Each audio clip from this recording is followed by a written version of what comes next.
Hi ನಮಸ್ಕಾರ, ಎಲ್ಲರೂ ಹೇಗಿದ್ದೀರಾ? ನಿಮ್ಮೆಲ್ಲರಿಗೂ ಗೌರಿ ಗಣೇಶ ಹಬ್ಬದ ಶುಭಾಶಯಗಳು. ಗಣೇಶ ಹಬ್ಬ ಅಂದರೆ ಒಂಥರ ಡಬಲ್ ಎನರ್ಜಿ ಅಂತ ಹೇಳ್ಬೋದು. ಯಾಕೆಂದರೆ ಹಬ್ಬದ ಅಡುಗೆಗಳನ್ನೆಲ್ಲ ಮಾಡೋದ್ರ ಜೊತೆಗೆ ಗಣೇಶನಿಗೆ ಇಷ್ಟವಾಗಿರೋಂಥ ಸಿಹಿ ತಿಂಡಿಗಳನ್ನೆಲ್ಲ ಮಾಡೋದಕ್ಕೆ ಏನೋ ಒಂಥರ ಖುಷಿ ಇರುತ್ತೆ ನನಗೆ. ಹಾಗೆ ತುಂಬ ವೆರೈಟೀಸ್ ತಿಂಡಿಗಳನ್ನೆಲ್ಲ ಮಾಡಿಲ್ಲ ಅಂದ್ರೂ 5 ಥರ ತಿಂಡಿಗಳನ್ನಂತೂ ಯಾವಾಗಲೂ ಮಾಡೇ ಮಾಡ್ತೀನಿ. 4 ವರ್ಷದಿಂದ ನಾವು ಗಣೇಶ ಹಬ್ಬನ ಆಚರಿಸ್ತಾ ಇರೋದು. ಅಂದರೆ ಮನೆಯಲ್ಲೇ ಗಣೇಶನ ಕೂರಿಸ್ತಾ ಇದ್ದೀವಿ. ಯಾವಾಗ್ಲೂ ನಾವೇ ಮನೆಯಲ್ಲೇ ಈ ಥರ ಗಣೇಶನ ಮಾಡ್ಕೋತಾ ಇದ್ದೀವಿ. ಒಂದೊಂದು ಸಲ ಕ್ಲೇ ಯೂಸ್ ಮಾಡ್ತೀವಿ. ಈಗ ನಾವು ಯೂಸ್ ಮಾಡ್ತಿರೋದು ಮೈದಾ ಹಿಟ್ಟು, ಅರಿಶಿನ ಮತ್ತು ಹಾಲು, ಇದು ಮೂರೂ ಈಕ್ವಲ್ ಪ್ರಪೋರ್ಷನಲ್ಲಿ ತೊಗೊಂಡು ಮಿಕ್ಸ್ ಮಾಡ್ಕೊಂಡಿರೋ ಡೋ ಇದು. ಅದನ್ನು ಯೂಸ್ ಮಾಡಿಕೊಂಡು ಗಣೇಶನ ಮಾಡ್ತಾಯಿದ್ದೀವಿ.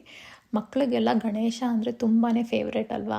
ಹಾಗಾಗಿ ಅವರು ಇದನ್ನು ತುಂಬ ಇಷ್ಟಪಟ್ಟು ಖುಷಿಯಾಗೇ ಮಾಡ್ತಾರೆ. ನಮ್ಮ ಕ್ಯೂಟಾಗಿರೋ ಗಣೇಶ ರೆಡಿಯಾಗಿದೆ. ಹಾಗೆ ಡೆಕೋರೇಷನ್ ಎಲ್ಲ 2-3 ಡೇಸ್ ಮೊದಲೇ ರೆಡಿ ಮಾಡ್ಕೊಂಡಿರ್ತೀವಿ. ಯಾಕೆಂದರೆ ಎಲ್ಲನೂ ಒಂದೇ ದಿನದಲ್ಲಿ ಮಾಡೋದಕ್ಕಾಗೋದಿಲ್ಲ. ಇನ್ನು ಬಾಕಿ ಇರೋವಂಥ ಕೆಲಸಗಳನ್ನೆಲ್ಲ ನಾವು ಆದಷ್ಟು ಹಿಂದಿನ ದಿನವೇ ಮಾಡಿ ಮುಗಿಸ್ಕೋತೀವಿ.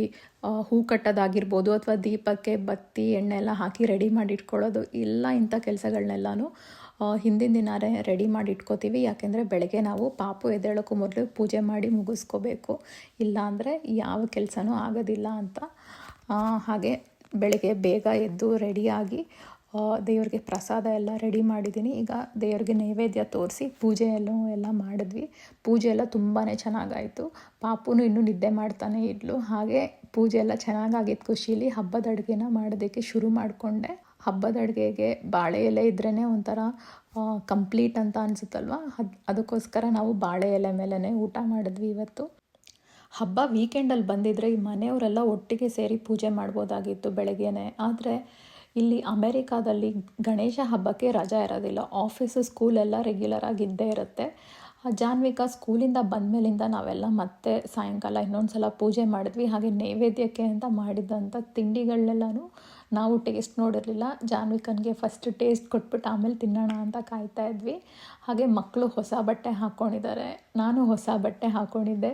ಒಂದು ಫೋಟೋ ಸೆಷನ್ ಮಾಡೋಣ ಅಂದ್ಬಿಟ್ಟು ಫೋಟೋ ಸೆಷನ್ ಎಲ್ಲ ಮುಗಿಸ್ಕೊಂಡ್ವಿ. ಹಾಗೆ ಇನ್ನೇನು ಗಣೇಶ ವಿಸರ್ಜನೆ ಮಾಡೋ ಟೈಮ್ ಬಂದೇ ಬಿಡ್ತು. ಮತ್ತೆ ಮುಂದಿನ ವರ್ಷ ಖುಷಿಯಾಗಿ ಗಣೇಶನ ವೆಲ್ಕಮ್ ಮಾಡೋಣ ಅಂತ ಈಗ ವಿಸರ್ಜನೆನ ಮಾಡಿದ್ವಿ. ನಿಮ್ಮೆಲ್ಲರಿಗೂ ಗಣೇಶ ಒಳ್ಳೇದು ಮಾಡಲಿ, ಹಾಗೆ ನೀವು ಅಂದ್ಕೊಂಡಿರೋದೆಲ್ಲ ಈಡೇರಲಿ.